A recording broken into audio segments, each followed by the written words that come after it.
Rising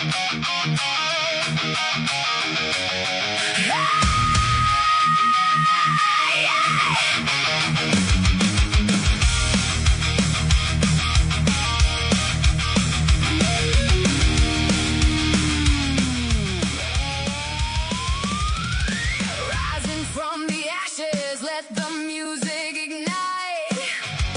From every corner, heroes unite in the light.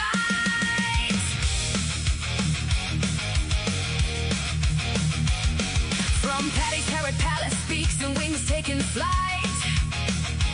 Bellowing acres, all of a tree, bringing joy tonight. Rainbow wings of love, Northeast Tennessee too. Bears at Phoenix Landing, rock stars coming through. Be a rock star, let the good times roll. Deliver enrichment, heart and soul. Support rescues, change lives, brighten every day. 27 rescues, one mission on the way. Choose vinyl, gold, platinum, Grammy, make a bird's dream start. A toy box full of hope from a generous heart. Magnolia, Kiki's Legacy, Feather Friends of Mobile. Animal Sticks River, Little Ponderosa rolling. Feathers and fangs, wild ones, totally flocked in tune. Feathers galore, Uncle Sandy's singing to the moon.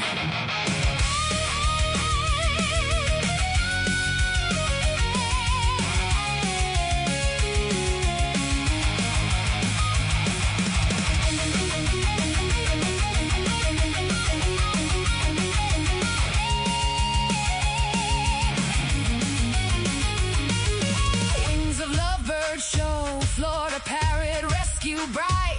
Bird Services, Sarasota, Parrot Conservatory tonight. Smoky Mountain Exotics, every feather gets a chance. From rescue to forever home, let's give their hearts a dance.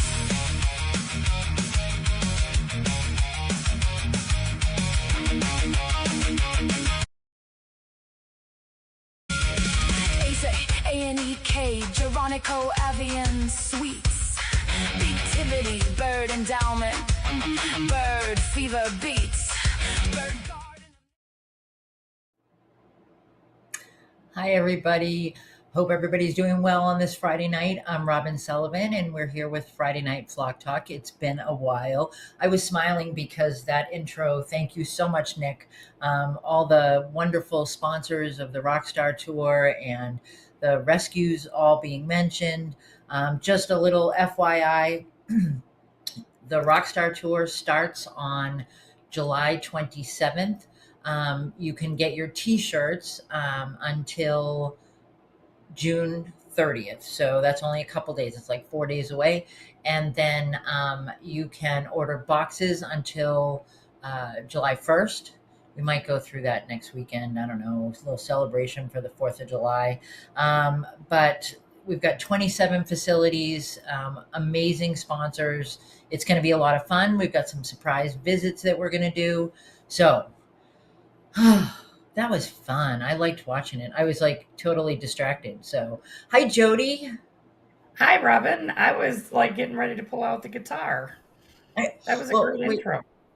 Jodie's got her, we were sitting here before and Jodie has her drum set in the back. There we go. Drum set. She said she's got her guitar. Her drum set is Jen's. So they're going to come on the Rockstar Tour. We're getting the band back together. Book it. There we go. So I want to welcome Jodie. Jodie is AFA's legislative vice president.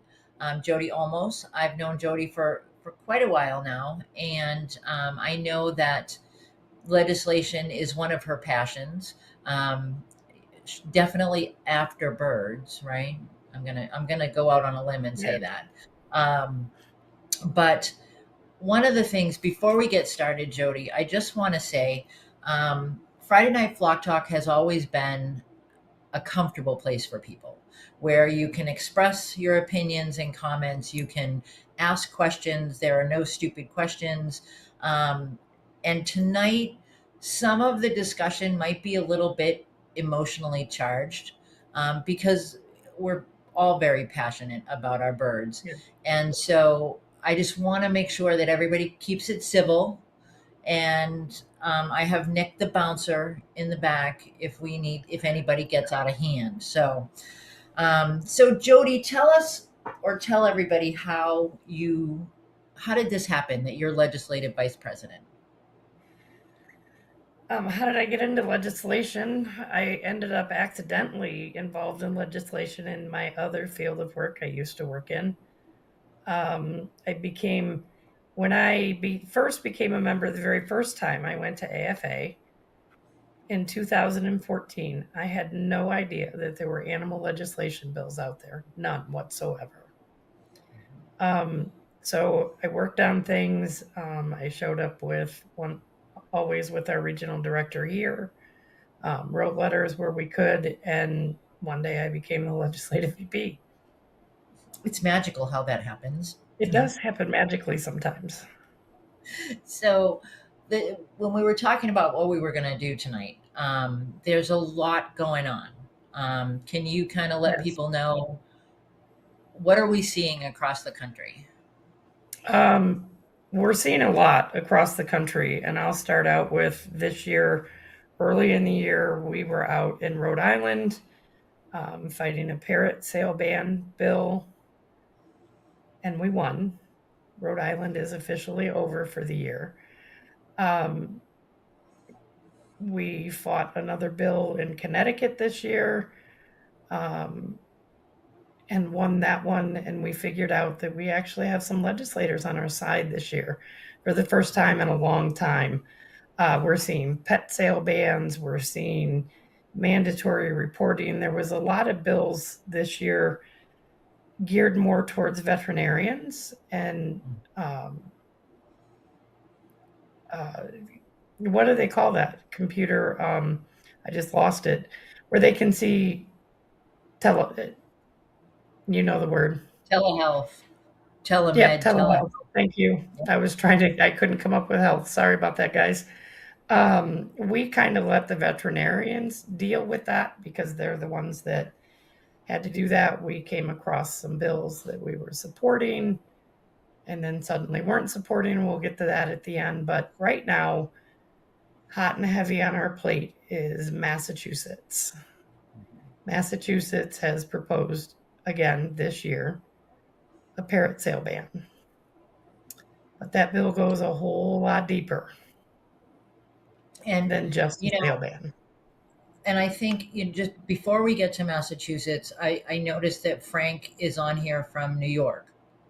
What are we dealing with in New York? New York City right now, and it's in city because state is closed for the year. New York City has proposed just a few weeks ago a parrot sale ban within New York City. They have until December of 2027 to complete that. Okay. A long time, yes. So, all right, I want to talk about Massachusetts, but before we do that, I want to talk about just some basics when it comes to legislation, terms that we're seeing pop up a lot. And regardless of where you land on how you want these different bills to come out, I think it matters that we speak a common language. So one of the big ones, Jodie, is animal welfare versus animal rights. And the term, even putting verses in the middle makes it sound confrontational. So maybe just the difference between animal welfare and animal rights. Animal welfare it's basic food, shelter, appropriate care. There is a definition out there put out by the American Veterinarian Medical Association that I don't have directly in front of me. I think you have it, but yes. Could you read that for us? Sure. So the American Veterinary Medical Association defines animal welfare as a human responsibility that encompasses all aspects of animal well-being, including proper housing, management, nutrition, disease prevention and treatment, responsible care, humane handling, and when necessary, humane euthanasia. That's I, that's pretty straightforward. And I think there's some gray area. What yes, I define as proper housing or proper nutrition may be different from what you define that way. Um, and I think, that's where we get into that gray place. And so I want to back up a little bit too. Jody, you and I have had this conversation years ago in Massachusetts. I was working with a friend, came in to where I was working, and he said, "Oh, you're going to love Representative so and so because he's all about animal rights." And I know I kind of froze, and I said, "You mean animal welfare?" And he said, "No, animal rights."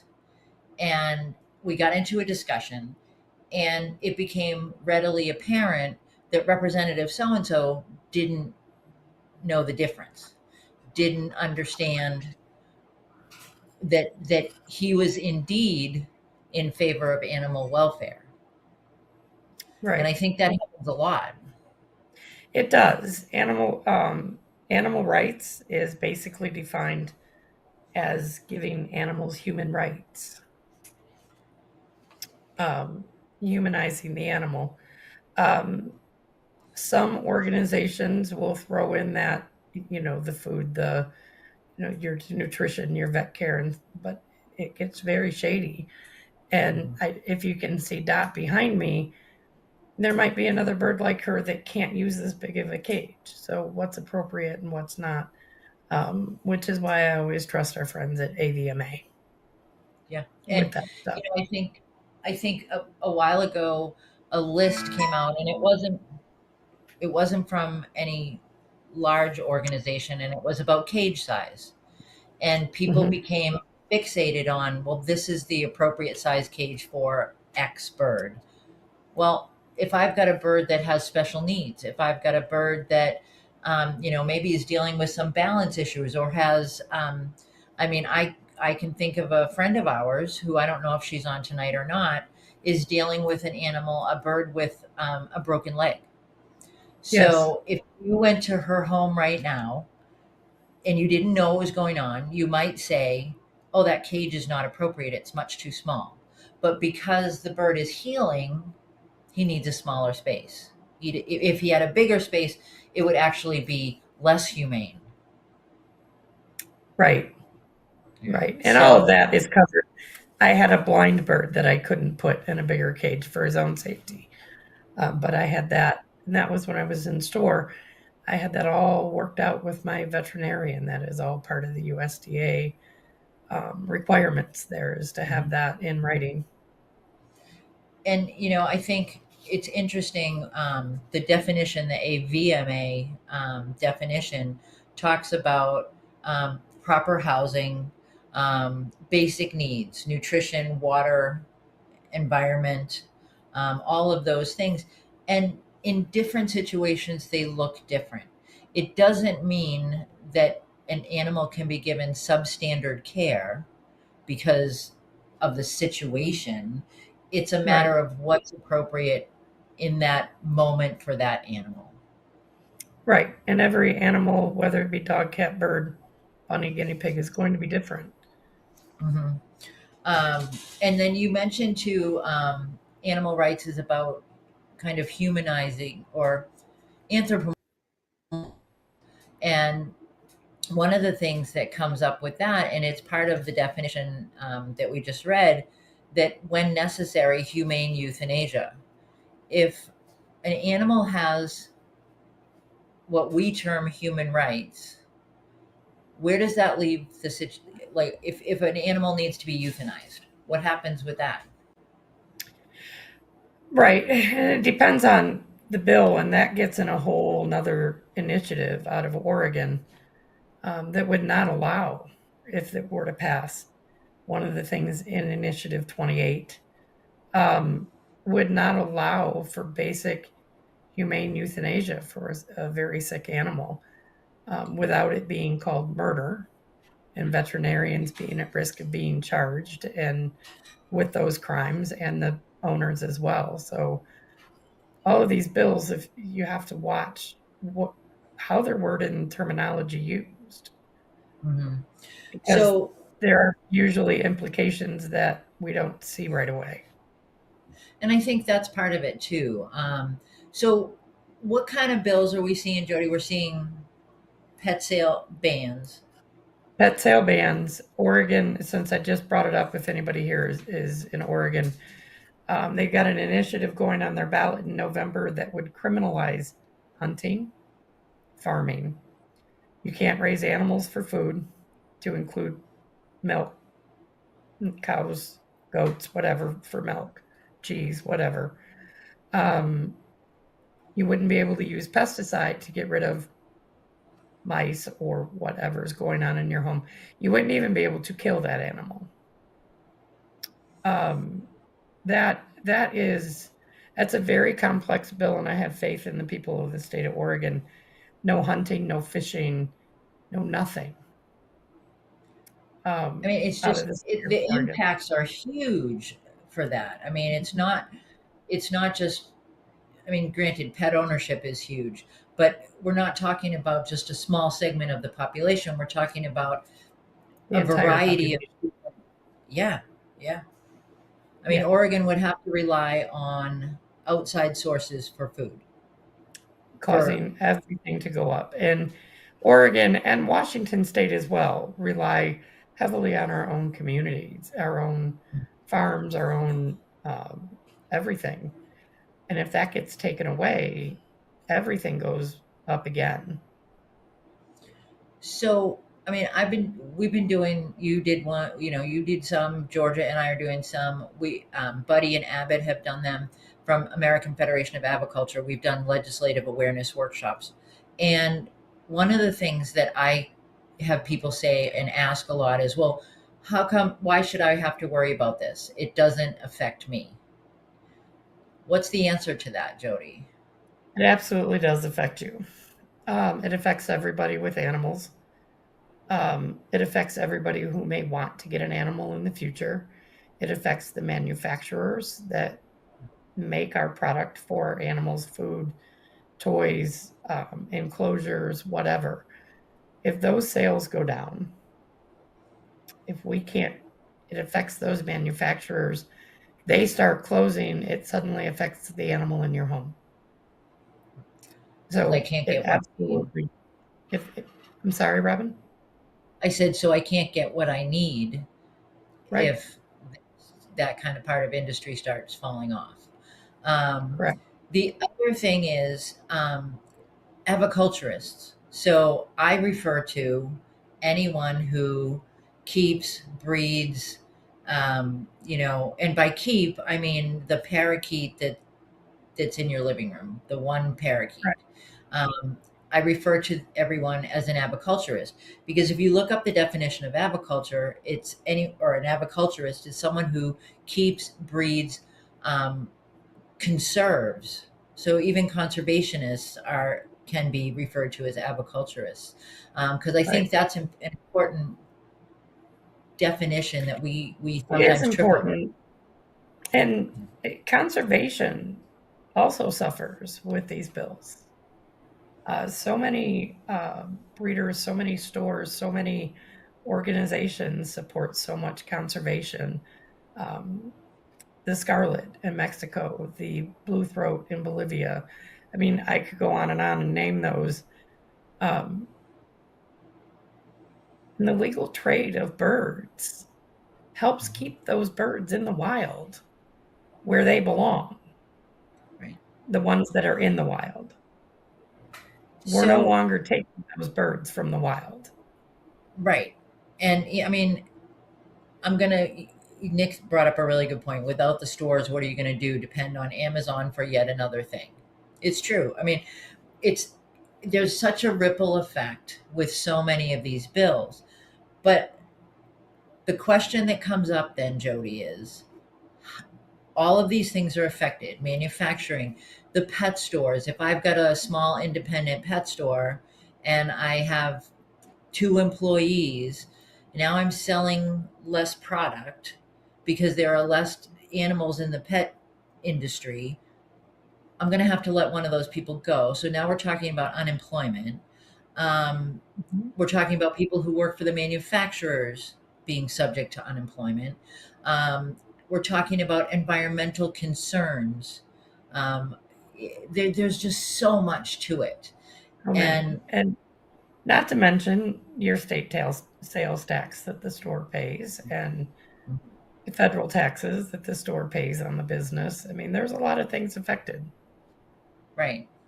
And I think, I think I can say very comfortably, I know I can say very comfortably, um, no one wants animal cruelty.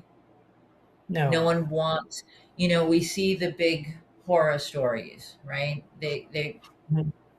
on Facebook, on, wherever. But that's not the norm. That's not the No. responsible side of things. I don't care if you are pro animal rights, pro animal welfare. That's a personal decision that you make. But none of those people on either side want animal cruelty. No, none of us do. And I know here at the American Federation of Aviculture, we believe in humane treatment and we believe in welfare. Um, that it is our goal. We educate people throughout the year and at our conference every year. And I think you bring up a good point because American Federation of Aviculture was founded how many years ago? 52. I think it's Yes, 52 ma'am, years ago. 1974. Yeah. And it was created in response to inhumane euthanizing of birds. There were birds being euthanized because of Newcastle's disease. And so a bunch of breeders got together and created that organization to stop inhumane treatment. Right. You know, and I Yes. think that that philosophy has carried through all, up until even now. Um, Yes. so when we talk about breeding, these are breeders who are trying to stop animals being euthanized for inhumane, in an inhumane fashion. Um, one of the terms that comes up in bills is parrot mill. And I've asked a number of people from all different walks of aviculture. I've asked people in rescue, I've asked people in who are breeders, I've asked companion parrot owners, I've asked stores. I can't get a good answer. What's No, a and there's a parrot, good reason for Jody? that. There is no legal definition of a parrot mill. It does not exist. If you breed birds, if you have more than one bird, if you know birds at all, excuse me, two birds, you can put them in the same cage. I could put a bird in the cage with that. Doesn't mean that they're ever going to mate. Um, you they won't breed in horrendous conditions. They just won't. Yep. Everything's got to be just right for them. And they might breed even in good conditions. They might breed once and they might not breed again for another 5 years, that pair. There is no such thing as a parrot mill. I see the word parrot mill every day lately, at least twice a day. There is no such thing. And if you know birds, you know it can't be created. And it is. It's one of those. It's an inflammatory term, because we all have heard of puppy mills. Breeding mammals and breeding birds are two very different things. And it's, I got one definition from someone that it was, a bunch of cages all in a small space. That okay, I'm going to go with that might be that person's definition of a parrot mill. Right. And Um, as a matter of but fact, Robin, in Virginia this year, um, they held over a bill for next year because one of the senators said, we can't do this. There is no legal definition of puppy mill. So there's no legal definition of a puppy mill either. And that's how we defeated that bill this year because of that. They're going to bring it back next year, probably, Mhm. but there is no definition of either. So, okay. So we've got ambiguous terms. Um, we've got ambiguous terms. We've got, what about the bills? I'm seeing bills, Jody, that kind of change along the way. I mean, Oh, so what people, what I probably should have said at the beginning of this is, what people don't understand is my original degree is political science, and I worked on Capitol Hill. So I know how this works, but it feels like it gets more and more difficult every single every year, every so year. yes, we had some bills we were supporting this year, and one of those was a bill out of good old Massachusetts again that was going to allow senior citizens to take their animals into senior housing. That's great. We want that to happen. So there was also, in addition to the bird sale ban, parrot sale ban, there was a dog, cat, guinea pig, rabbit bill in place. And I've been watching Massachusetts like a hawk for months. And I looked one day and realized that the pet sale ban bill had been amended. The pet sale ban bill and the seniors can take their animals to senior housing became one bill.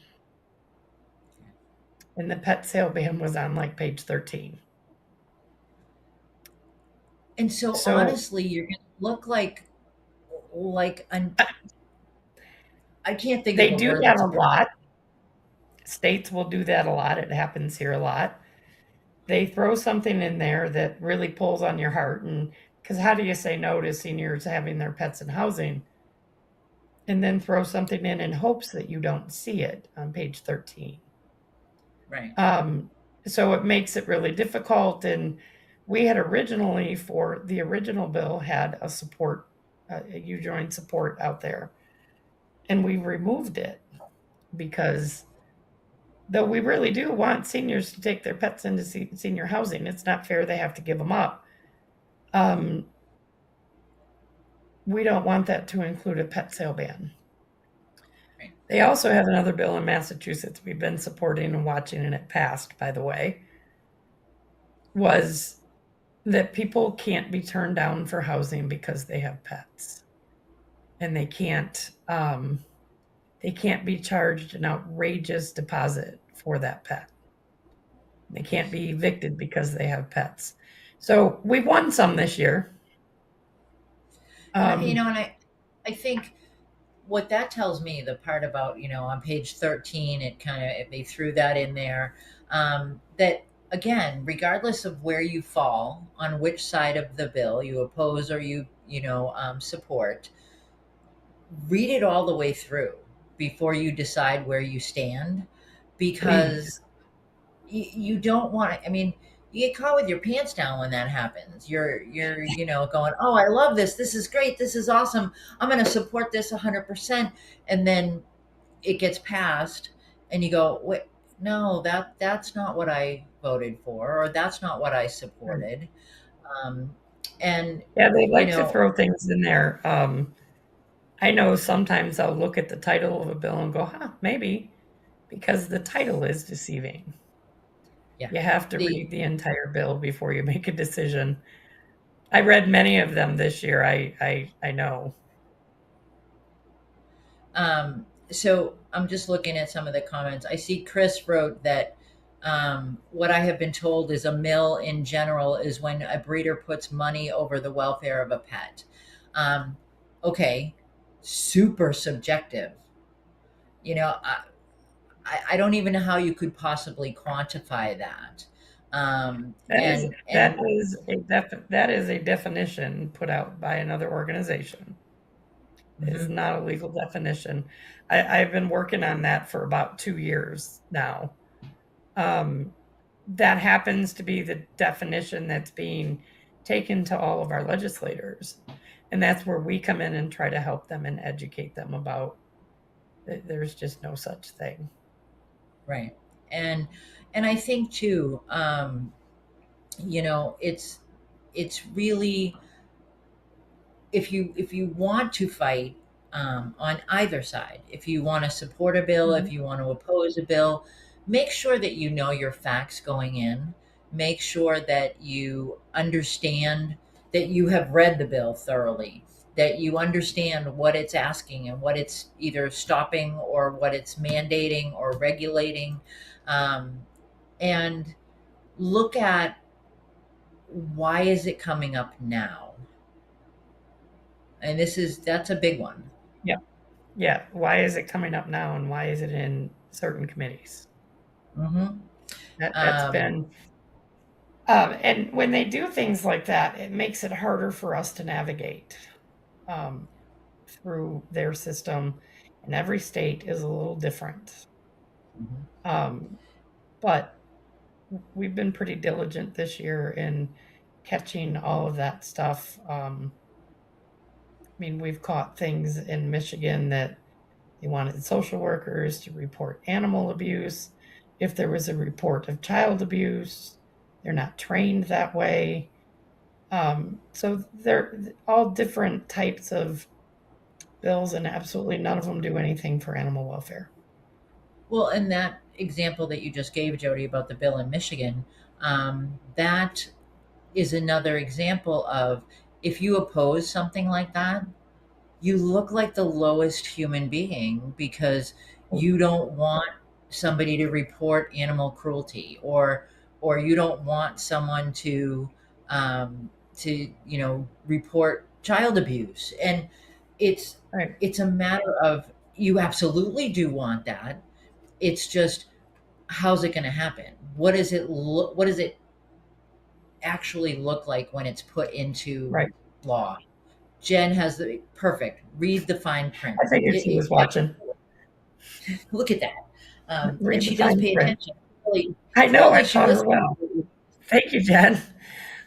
But No, and that's where we run into a lot of things, not reading something all the way through. I will share, most of you know, I used to be a social worker in that state, and that in any state, that particular um, government agency is already overburdened, and to burden them more with training that they don't already have doesn't do any justice for the child they're there to help. So so, I kind of took that one on a personal level for myself this year. yeah, and I appreciate that you did. Thank you. Um, so, all right, you asked the question: How do any of these bills enhance animal welfare, which is the ultimate goal? Right. It doesn't. Do they? That's the no. That's the short answer. The long answer. One of our committee members, Matthew, um, he said this in Rhode Island, and it makes sense. These bills, at their core, do nothing for animal welfare. All they're going to do is end commerce. All they're ending. They're not going to end demand. They're not. They're going to end commerce, legal commerce, and push everything online, people to other states where there's less consumer protection for legislators' constituents. They're not doing anything to regulate or make regulations those quote unquote minimum standards for welfare to enhance that. Right. And I think, you know, animal welfare is such it's a difficult definition. It's a difficult, Mhm. how do you regulate that? And if you put more regulations into play, how do you, then you need personnel to enforce those regulations. Right. And from everything I hear, um, the the organizations that do regulate that in different states are running, Mhm. on a slim staff anyway. So how do Right. you now put a new regulation in place? How does that help animal welfare? Does it?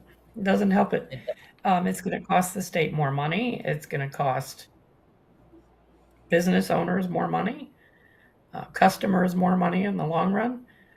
Um, and a prime example, Connecticut has um, some pretty stringent animal welfare laws that go above and beyond the Federal Animal Welfare Act. And they were trying to get rid of pet stores there. And we had a representative that said, why are we getting rid of the regulated in favor of the unregulated? Mhm. Um, and I know that Connecticut enforces theirs, and how they do that, I don't know. But most states don't have the money to add to this, and I know Washington does not, but most don't. It will cost them millions to train, to hire, to whatever, and Mhm. then they're still going to miss it because they're taking legal commerce. People are just going to kind of go into the black market and not let anybody know they're there, which then Right. gets rid of consumer protection Yeah, I mean, and and no then it's regulations at all. right. So if I can't sell, and well, and the other thing is we work with, through the Rockstar Tour and stuff. I do a lot of work with rescues and sanctuaries, and for the longest time, it was that it wasn't going to affect rescues and sanctuaries. Well, now we're seeing it's Yep, going to affect. it The is. Massachusetts. The Massachusetts HB 5137, yes, it has that even the rescues, thank you, Nick, even the rescues in animal shelters cannot charge.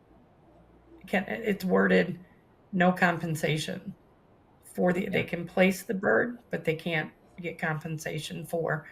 And I know I've worked with some rescues, I've worked with some great rescues. Um, and a lot of rescues depend on those fees to help with vet bills and food, and because donations don't always cover everything. And So where does it and it's there line it is. 11 here. Line Yep. 11, no person shall sell, offer to sell, exchange, trade, barter, lease, or transfer for permanent physical placement a parrot. If you were to enforce that exactly as it's written, um, I the well, then the next line, a person may surrender or otherwise transfer for permanent physical placement without compensation a parrot to an animal rescue organization or a public animal control facility or shelter. So that means, Right. grandma passes away. She's got that budgie in her that's been sitting beside her chair for years. And she wants to give it to little Billy, her grandson who comes and visits every weekend. And Billy loves that bird. She can't do it. Under this law, if it passes, it can't be done. And then And I as talked we to my rescue recently, friends. you I what? talked to my rescue friend. I talked to my rescue friends, and they say, "Well, we're full, and and we need donations." I mean, I'm not driving around the country because I'm having fun. Well, I am having fun on the Rockstar Tour, but it's to help out rescues, right? So Right. now they can take those in, but then they can't charge any kind of adoption fee. No. So And how are this is they? the first time this came up in this bill last year as well. This is the first time we're seeing it start to affect rescues. I know that for years rescues have said it won't ever affect us. It's starting to. It's starting to go across the board, across the US. And another aspect of that is for those rescues that you're full and you don't have any more room, suddenly you're forced into taking these birds by this law and you don't have any room. So now you're really overburdened and overstressed, and maybe you don't have, I mean, I don't know every rescue out there, but um, volunteers can be hard to come by. Now you don't have Yeah, space for them. What happens to them? yeah, yeah. I mean, and here's Chris's question: Is the state Actually, going to Chris, provide funding? Probably they not. are. You think That's they another are? bill in Massachusetts. Oh, huh. Oh, yeah, yeah, okay. And it's, yeah. And they had one out here for that as well that thankfully did not pass. States are starting to raise property taxes by a very small percentage and giving that money to shelters and rescues, animal rescues and shelters to help fund them. Well, I don't want to pay more property tax, but at least It didn't if I pass know it's in going to, Massachusetts. okay. It Well, didn't I'm in pass in Maine. Massachusetts. You know, I have Um, to say, Robin, we haven't seen anything come up in Maine, so they must be afraid of you. that's what it is.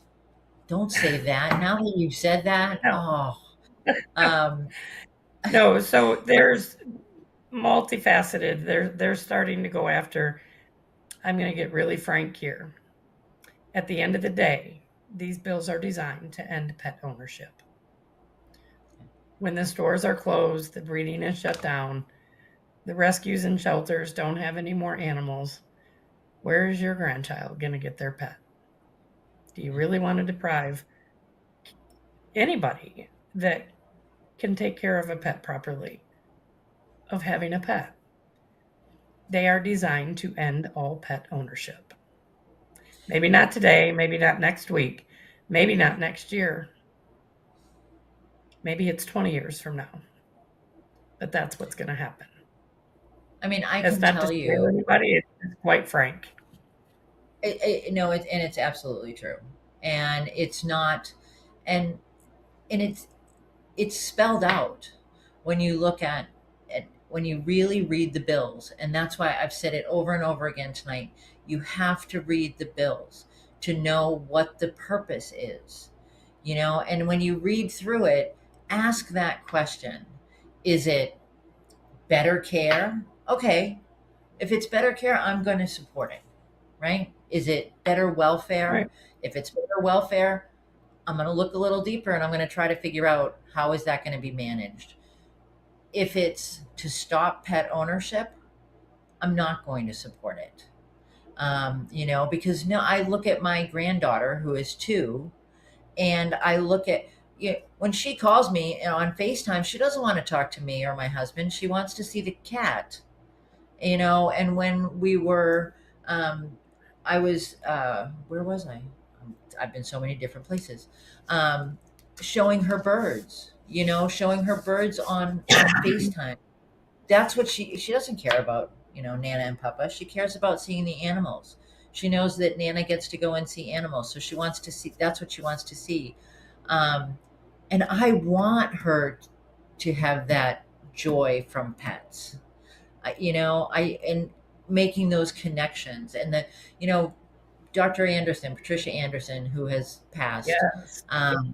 her work was on the human avian bond and how beneficial it is, not just for the human, but for the bird as well.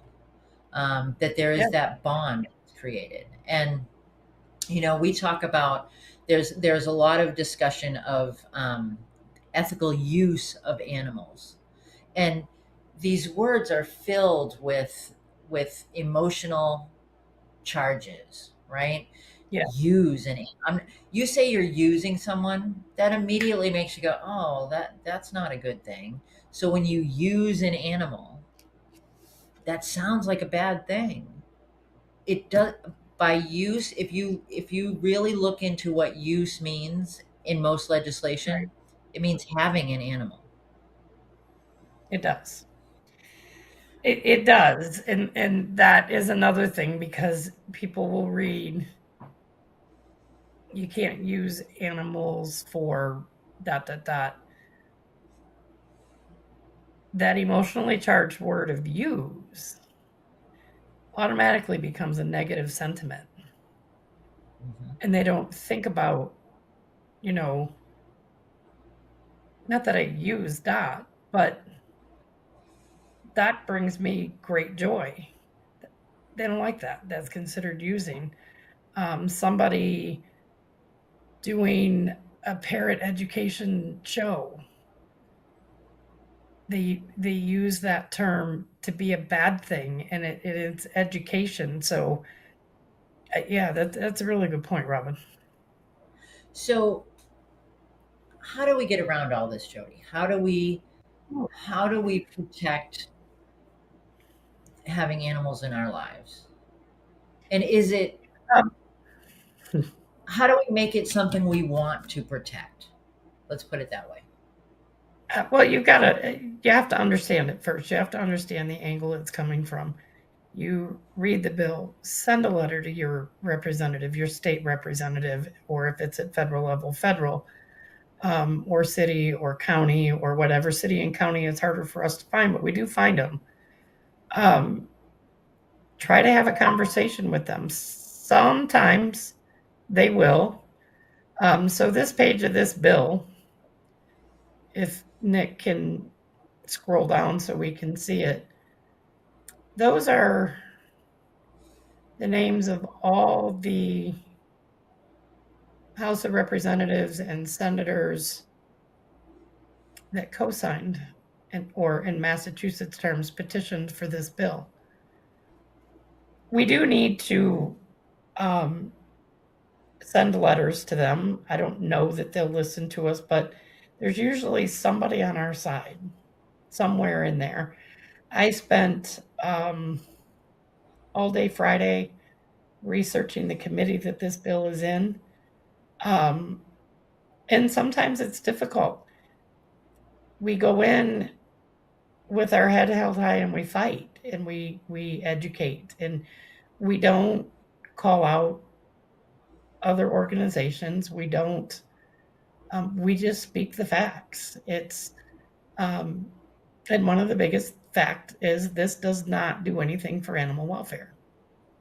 Um, And we try to get them to work with us. As a matter of fact, out of Rhode Island, there is a group of legislators that want to work with us on a true animal welfare bill, and two of those representatives were people who originally co-sponsored that bill last year.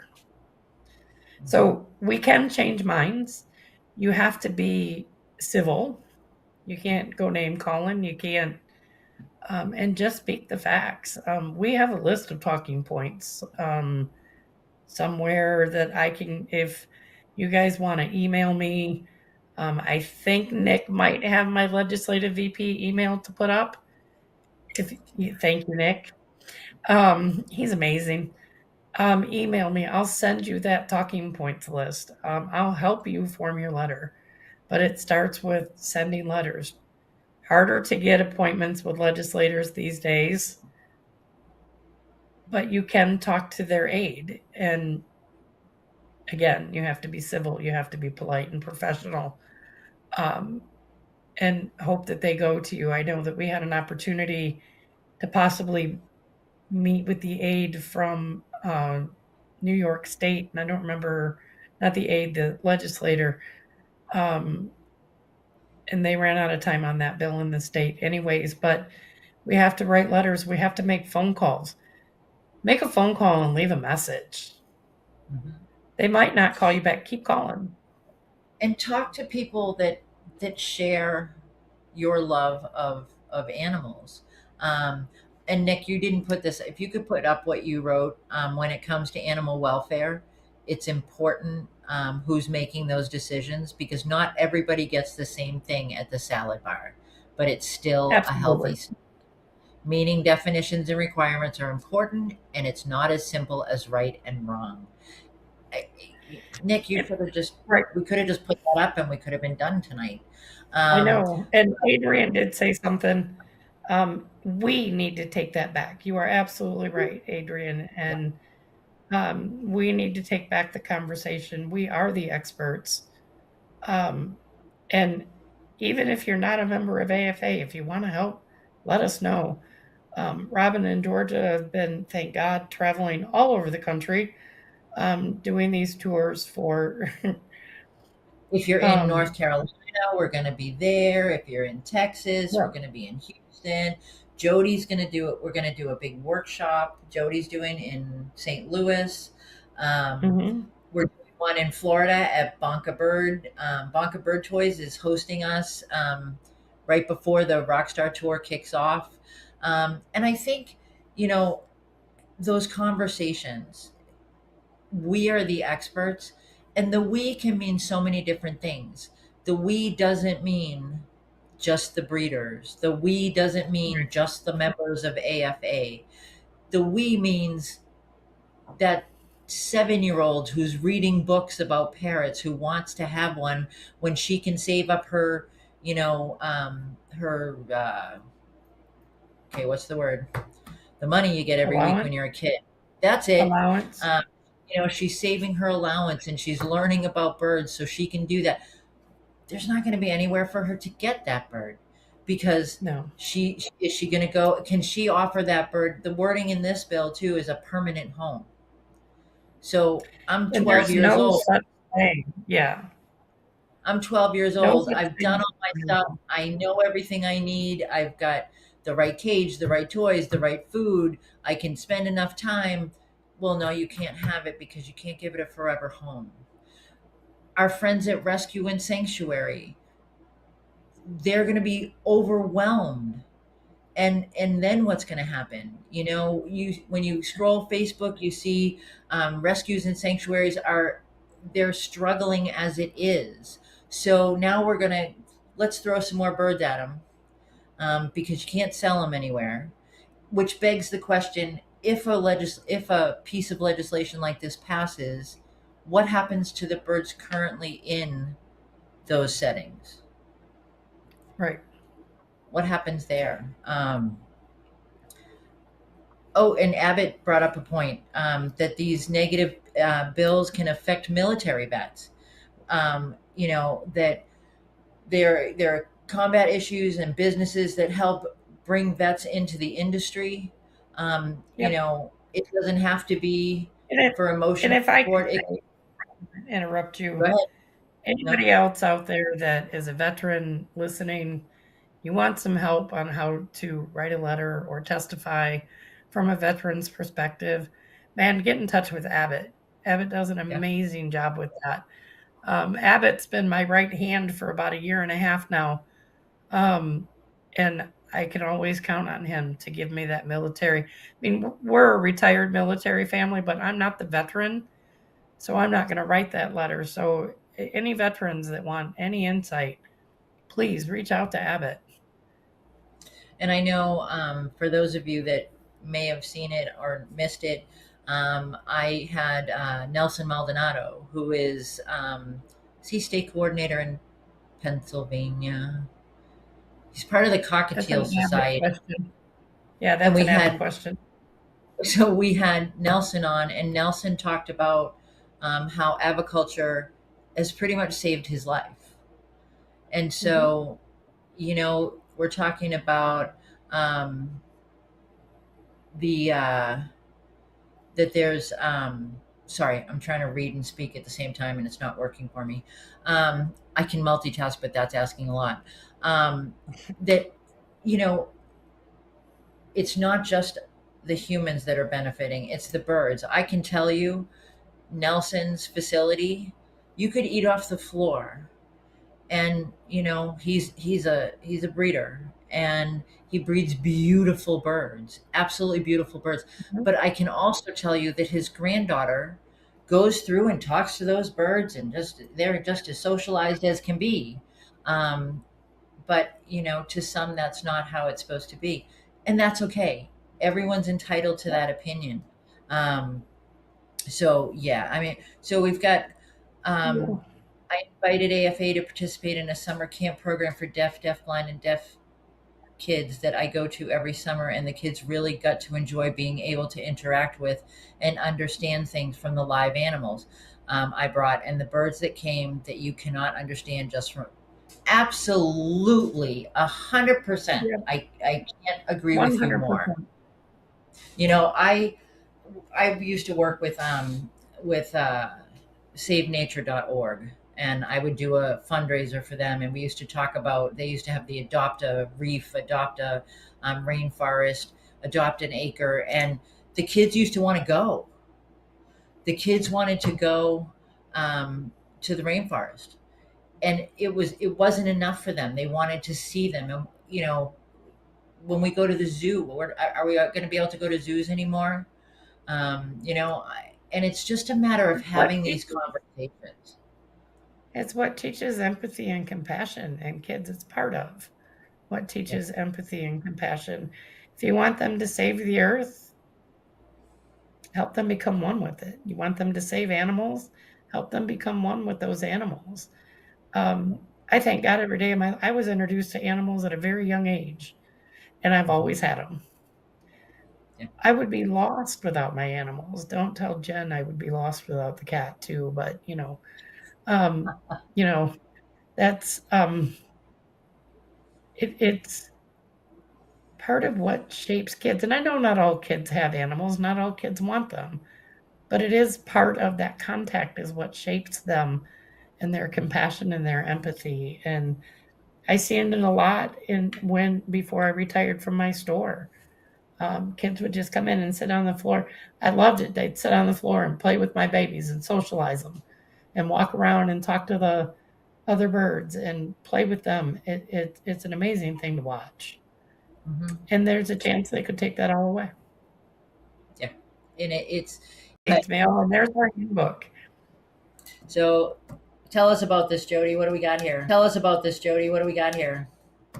So we had a handbook years ago, and this year we decided to update it a little bit. We took out the old bills from whatever year that was. We did honor one of our past presidents who had written the foreword previous. We did honor her and left that foreword in.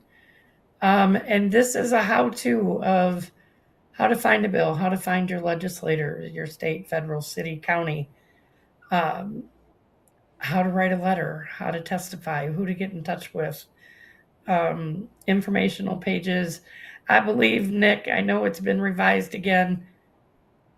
Are there QR codes in the handbook? No, there are not QR codes in the handbook. But it's a step-by-step guide and a start. It has AFA's contact info in it, my contact info.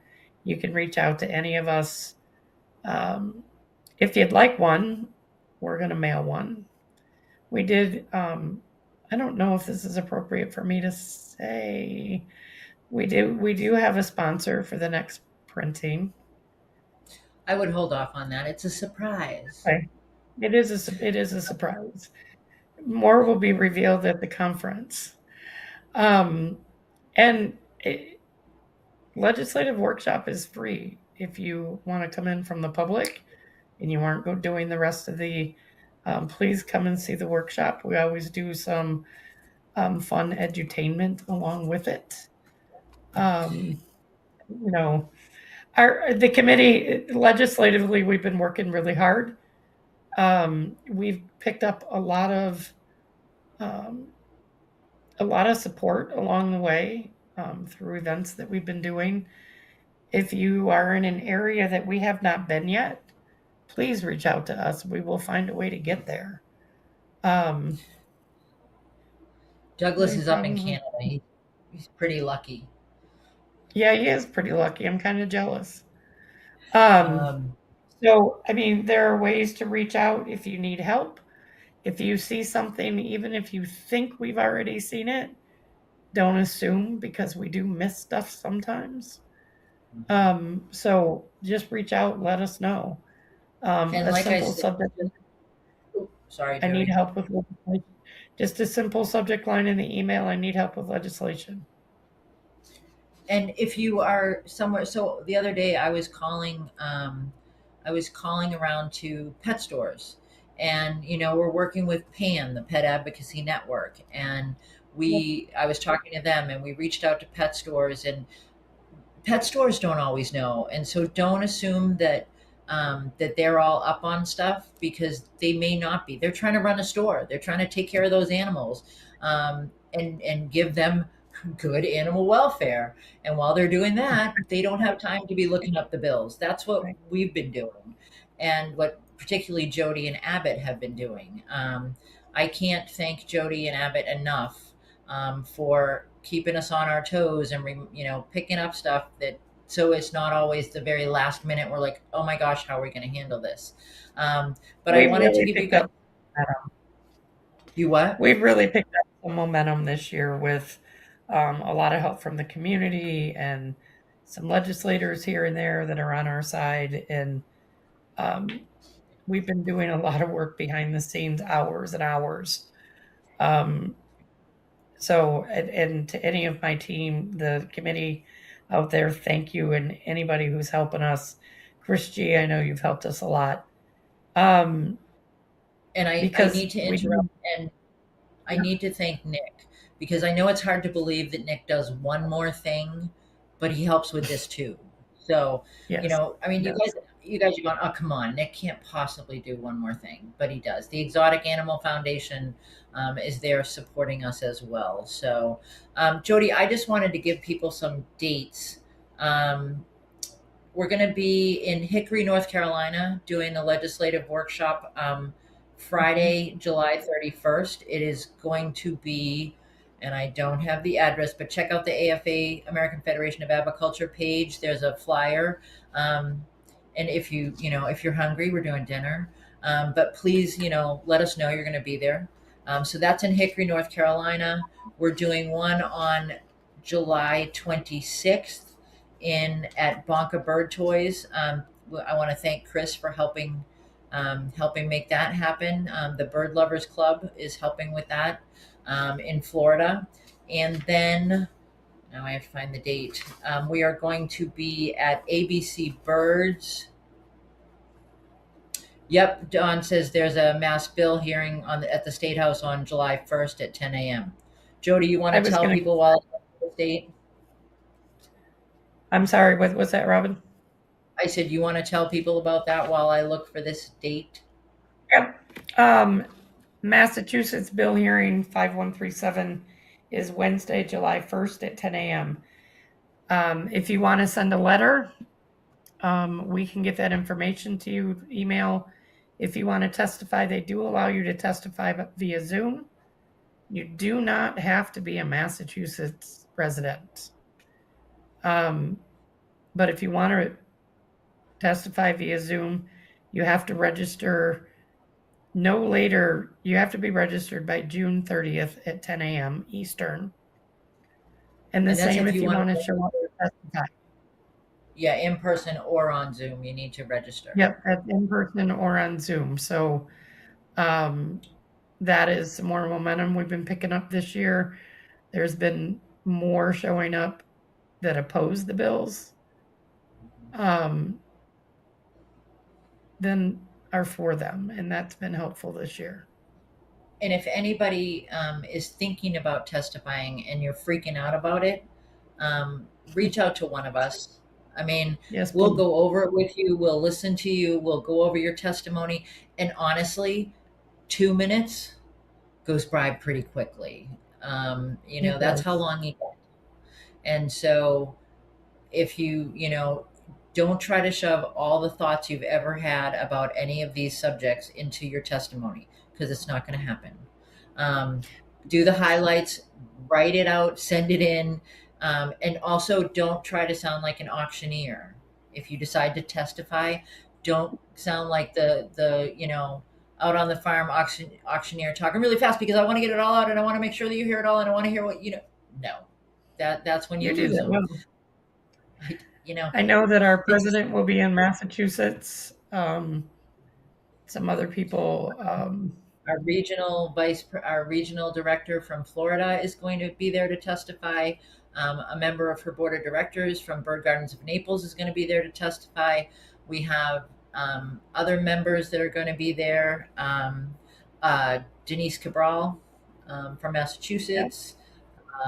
It sounds like, I will be via Zoom. say that again. I will be via Zoom. Yep, there you go. So the date I was looking for that I wanted to let you guys know is we're going to be in Humble, Texas at ABC Birds doing a legislative workshop on August 15th. So lots coming up. And if you happen to, if you have opposing viewpoints to what we talked about tonight, well, I honestly want to say I don't think anybody should have opposing viewpoints, because this is the information whichever side you fall on. And I appreciate that the comments remained very civil. And it's about, we're doing a session at AFA called Building Bridges this year. It's a 3-hour session, and it's really about how to have those conversations. And I want to thank all of you for keeping this a comfortable place to be. There were no cringy moments when I was reading comments. So thank you. And Yes, Jodie, thank you. Jodie, thank you for your passion. Thank you for what you do. Thank you for steering the ship and keeping us all moving forward in this sometimes tough to navigate landscape. Oh, So sometimes don't want to navigate. Yep. No, it's been a pleasure and an honor. And Robin, thanks for having me. Everybody, thanks for listening. If we can be of any assistance, please reach out to us.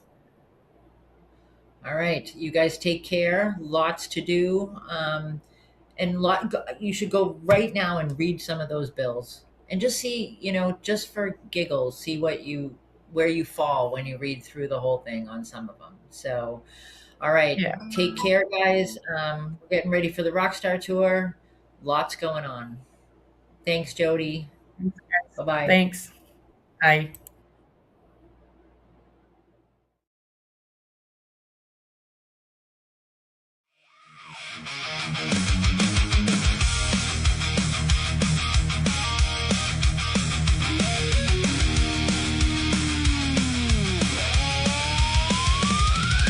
Rising from the ashes, let the music ignite.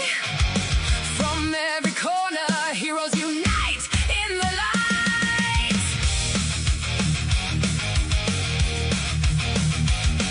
From Patty's Parrot Palace, beaks and wings taking flight. Bellowing acres, all of a tree, bringing joy tonight. Rainbow wings of love, Northeast Tennessee too. Bears at Phoenix Landing, rock stars coming through. Be a rock star, let the good times roll. Deliver enrichment, heart and soul. Support rescues, change lives, brighten every day. 27 rescues, one mission on the way. Choose vinyl, gold, platinum, Grammy, make a bird's dream start. A toy box full of hope from a generous heart. Magnolia, Kiki's Legacy, Feather Friends of Mobile. Animal Sticks River, Little Ponderosa rolling. Feathers and fangs, wild ones totally flocked in tune. Feathers galore, Uncle Sandy's singing to the moon.